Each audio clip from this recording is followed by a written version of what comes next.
Somebody who is kind of epitomizes what you think your country stands for. And it's a huge advantage if you have somebody who can be recognized as that. The moment she walked in, everything changed. A document meant to remain untouched was no longer the same, and what Princess Anne saw that day would send shockwaves through the entire royal family. The discovery that changed everything. It was supposed to be a quiet afternoon, the kind of afternoon that disappears into the walls of an old estate without leaving a trace. Outside, the grounds were still. Inside, the corridors carried that familiar hush that only historic houses seem to possess, as though every portrait, every polished table, every closed door had been trained for generations to keep secrets. Nothing about the day suggested scandal, nothing hinted at confrontation. And yet, before the sun had fully set behind the trees, one unexpected moment would send a shock through the entire household. Princess Anne had not planned to stay long. Her visit had been practical, almost routine. Since the death of the late Queen, senior members of the family had been drawn into a steady rhythm of reviews, consultations, and private conversations.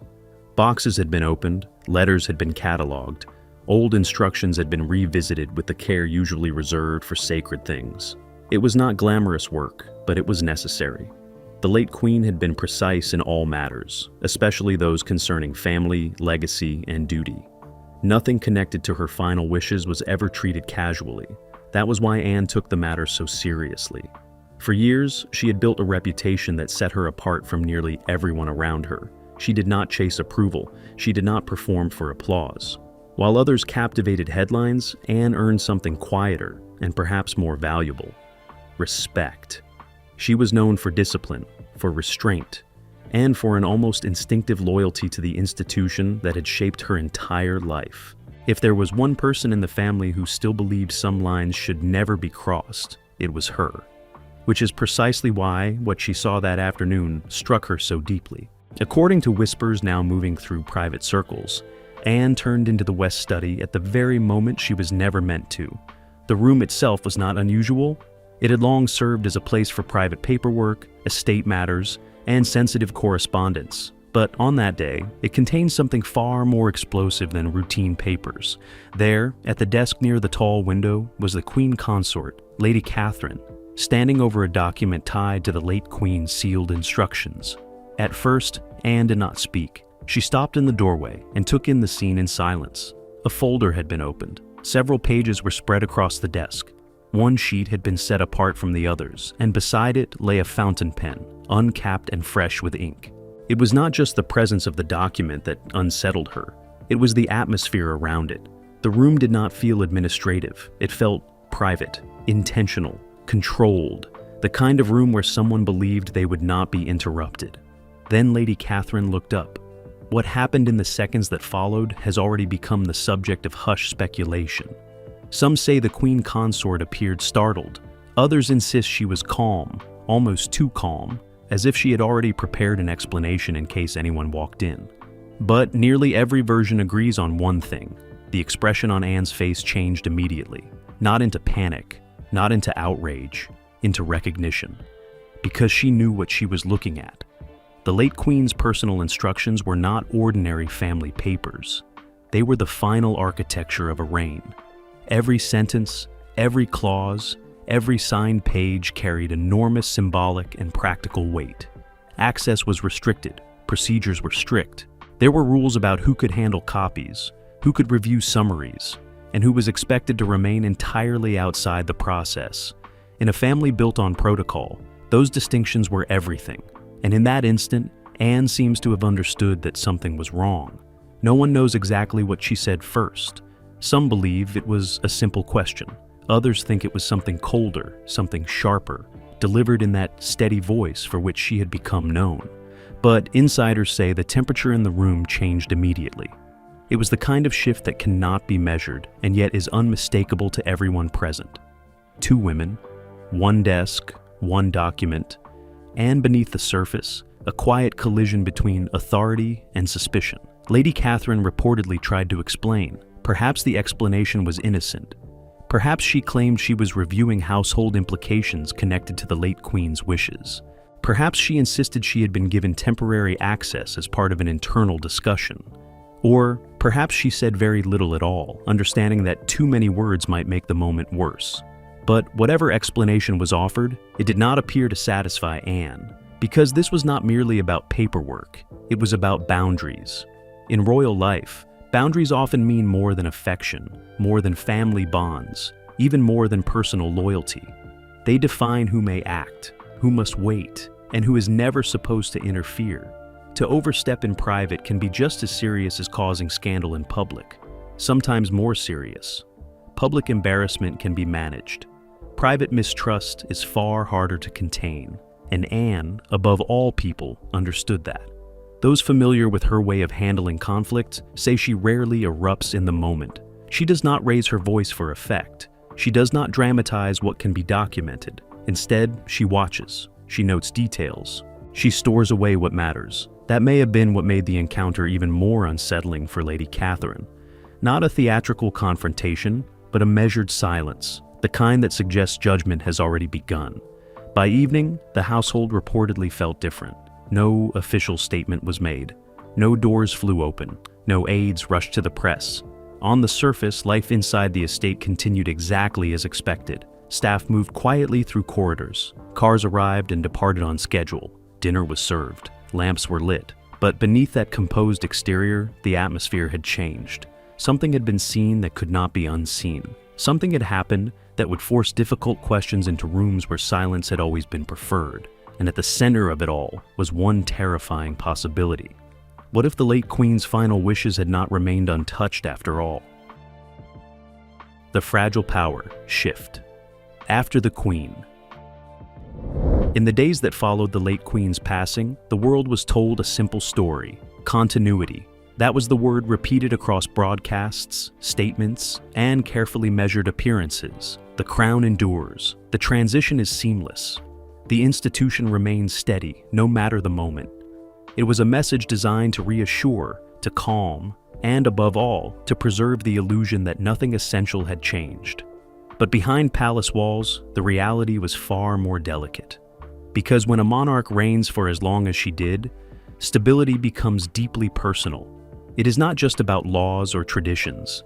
It is about habits, relationships, and an unspoken understanding of who holds influence, who is trusted, and who remains at a distance. Over decades, the late Queen had shaped that internal balance with quiet precision. She did not need to raise her voice. She did not need to explain her decisions. Her authority was absolute, and everyone knew where they stood. Then, almost overnight, that certainty was gone. The new king stepped into his role with the full weight of history behind him. The transition itself followed a path laid down over centuries. Titles shifted instantly. Responsibilities transferred without pause. The machinery of monarchy moved forward exactly as it was designed to do. But people are not machinery, and the relationships within the royal household do not reset as cleanly as titles do. For the new queen consort, Lady Catherine, the change was profound. For years, she had existed in a position that was both central and complicated, present yet not fully empowered, influential yet often operating within limits defined by someone else's reign. Now suddenly those limits had shifted.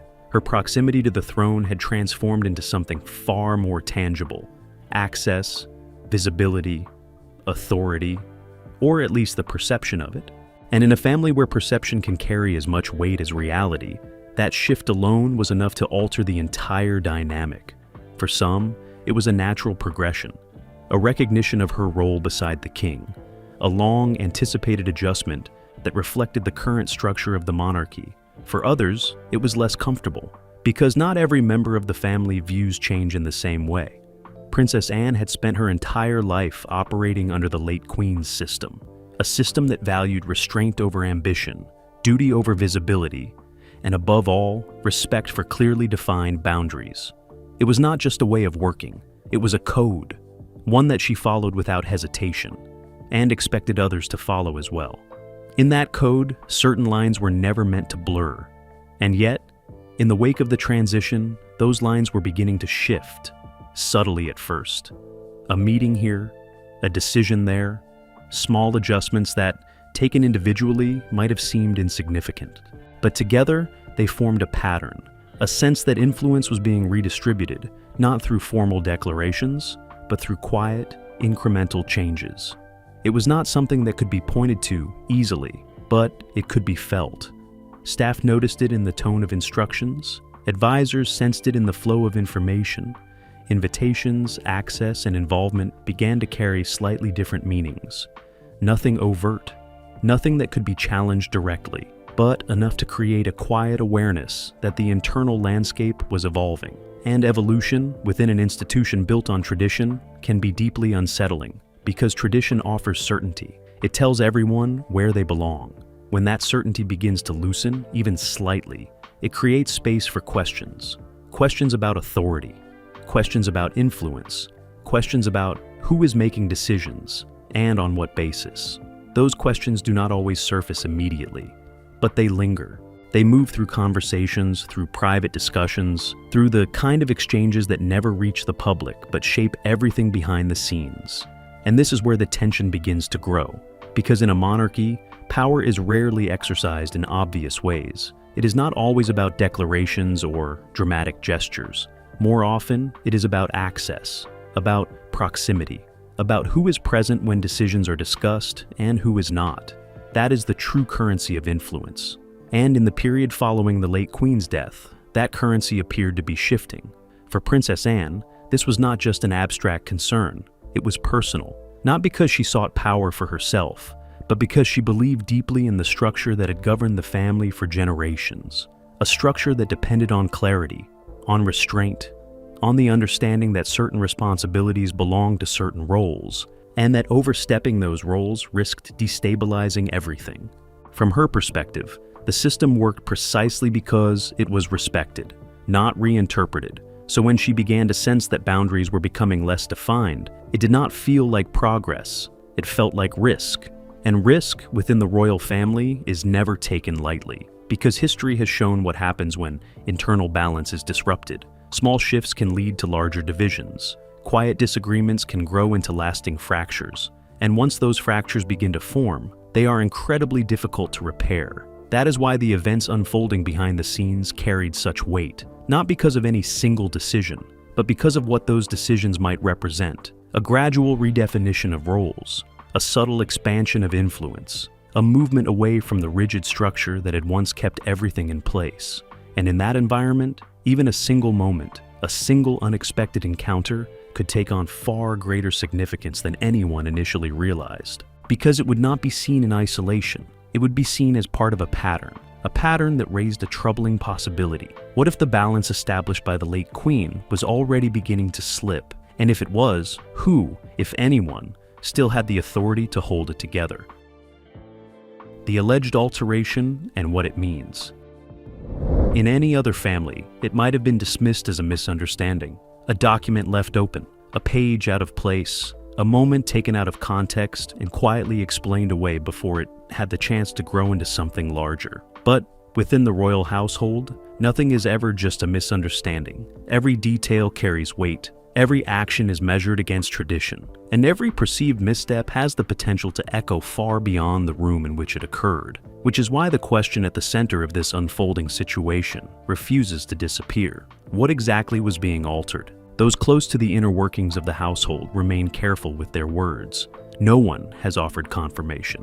No one has provided specifics. And yet, the absence of clarity has only intensified the speculation. Because when information is limited, interpretation fills the space. Some suggest the document in question may have been a working copy, a version used for internal reference rather than official execution.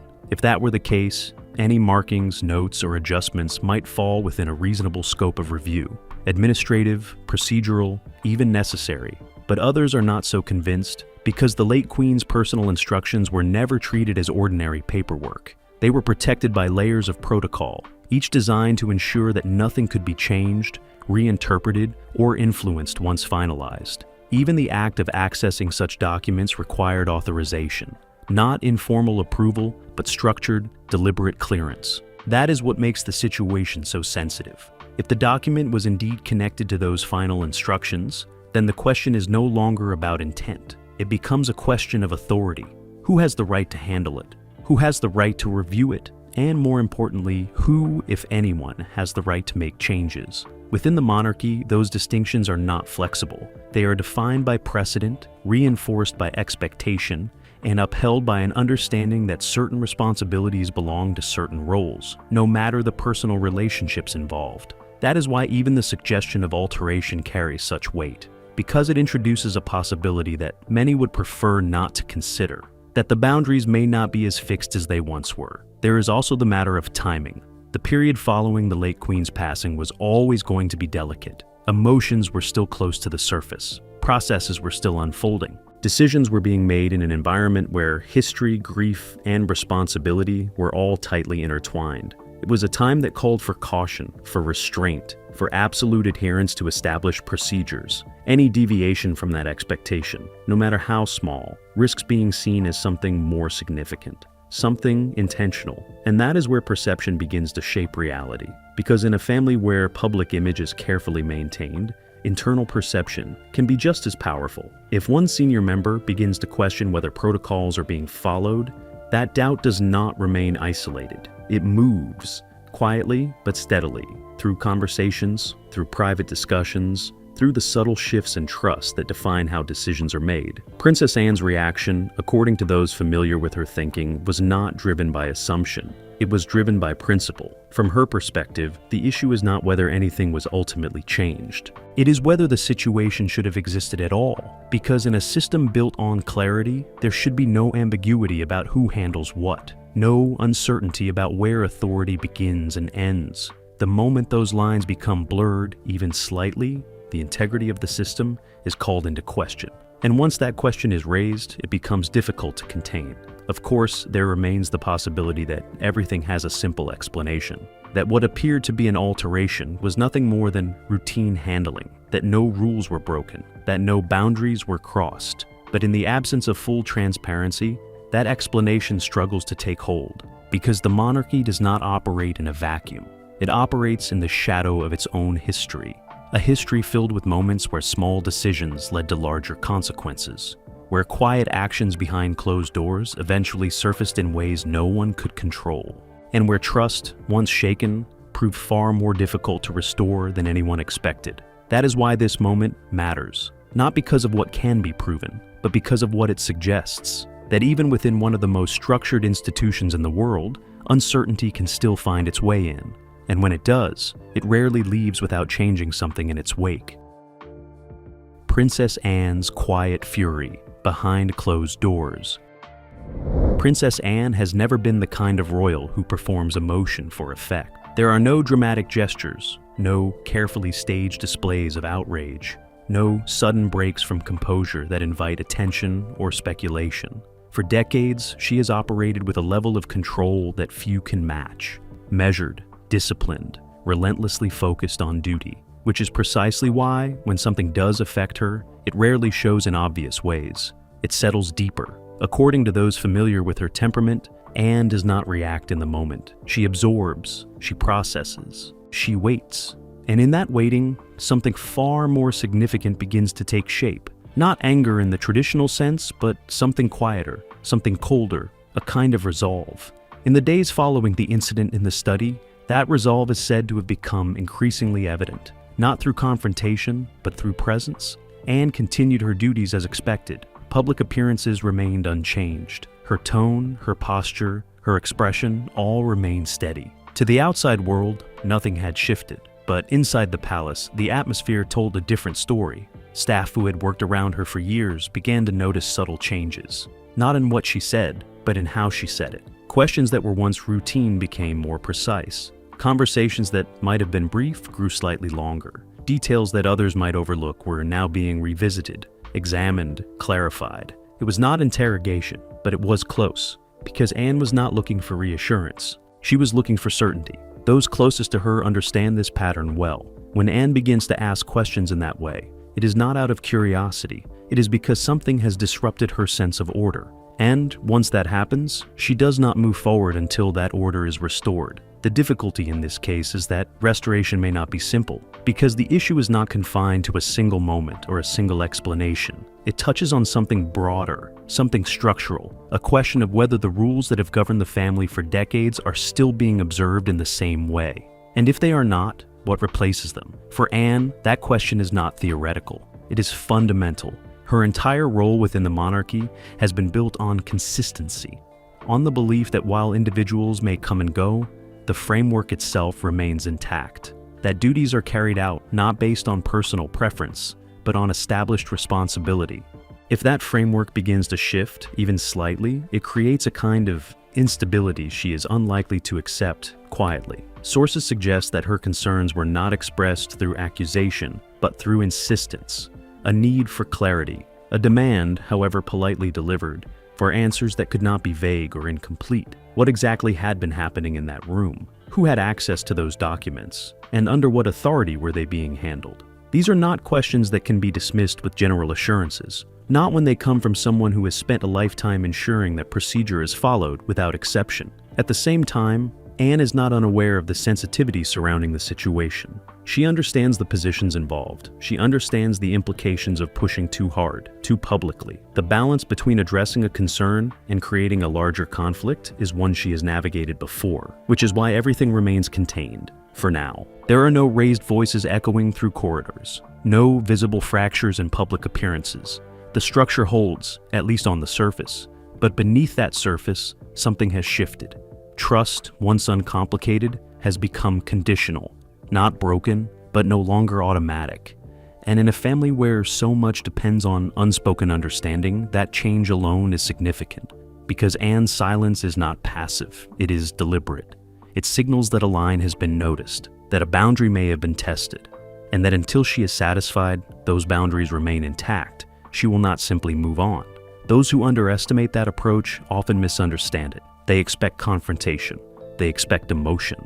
They expect a moment that can be identified, managed, and resolved. But Anne does not work that way. She does not create moments. She creates outcomes. And whatever outcome she is moving toward now is likely already in motion, shaped by quiet conversations, careful observation, and a determination that does not fade with time. Because for her, this was never just about what was seen. It is about what it might mean, and whether the system she has spent her life protecting is still as secure as it once was. William's reaction and the growing divide. In any moment of quiet tension within the royal family, attention eventually turns to one figure, the future. And in this case, that future is Prince William. By the time whispers of the incident reached him, the situation had already taken on a weight of its own, not because of confirmed facts, but because of who was involved. Princess Anne, a figure defined by discipline and loyalty. The Queen Consort, a figure now central to the king's reign. And between them, a question that could not simply be ignored. William understood immediately that this was not a situation to approach lightly. Those who know him describe a careful thinker, someone who does not rush to judgment, but who also does not tolerate uncertainty when it touches the structure of the monarchy. He has grown up watching how quickly internal tensions can become public crises. He has seen how perception, once it escapes the palace walls, can take on a life of its own. So his first instinct was not reaction, it was clarity. Sources suggest that William began asking questions, not publicly, but within the controlled environment of private discussions. What had actually happened? What had been seen? And perhaps most importantly, what had been assumed? Because in a situation like this, the difference between perception and reality matters. But even the act of asking those questions carried its own significance. It signaled concern, not just about the specific incident, but about what it might represent. A potential shift in boundaries, a possible misunderstanding of roles, or something more complicated, something that pointed to a deeper imbalance beginning to form within the family. And this is where the pressure on William becomes most visible. He is not simply a son navigating family dynamics. He is the heir to an institution. Every decision he makes, every position he takes, is shaped by that responsibility. He must weigh loyalty against judgment, family against duty, personal relationships against the long-term stability of the monarchy. There are no simple answers in that equation. On one side stands Princess Anne, a figure whose consistency has become a kind of anchor within the royal system. Her concerns, if she chooses to express them, are rarely without foundation. William knows this. He has seen it over years of shared duty and quiet observation. On the other side stands the Queen Consort, his stepmother, a figure whose position, while now firmly established, still exists within a complex web of perception and acceptance. Supporting her is not just a personal matter. It is also a matter of reinforcing the current structure of the monarchy under his father's reign. Balancing those two realities is not straightforward, and it is within that balance that the divide begins to take shape. Not a dramatic split, not a visible fracture, but something more subtle, a shift in alignment, a sense that different members of the family may be interpreting the same situation in different ways, guided by their own perspectives, their own experiences, and their own priorities. For William, that divergence is the real concern, because disagreement in itself is not unusual.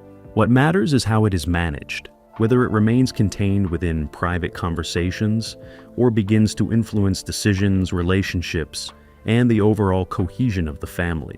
Sources indicate that William has remained measured, that he has avoided taking a definitive position until he has gathered enough understanding to do so responsibly.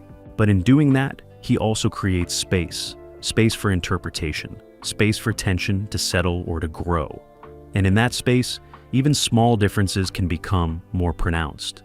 Because in a family where unity is both expected and essential, the absence of clear alignment can feel like the beginning of something larger, something that, if left unresolved, may not stay behind closed doors for long. A monarchy on the brink of internal collapse. From the outside, everything still appears exactly as it should. The engagements continue. The statements remain measured. Appearances are carefully composed. Each movement aligned with expectation. Each expression controlled. To the public, the monarchy presents the same image it always has. Stable, united, unshaken. But beneath that surface, something more fragile may be unfolding. Because the strength of the royal family has never relied solely on tradition. It relies on alignment, on a shared understanding of roles, boundaries, and responsibilities that rarely need to be spoken aloud. When that alignment holds, the institution moves forward with quiet certainty. When it begins to shift, even slightly, the effects can ripple in ways that are difficult to contain. What makes this moment particularly sensitive is not any single incident, but the pattern it may suggest.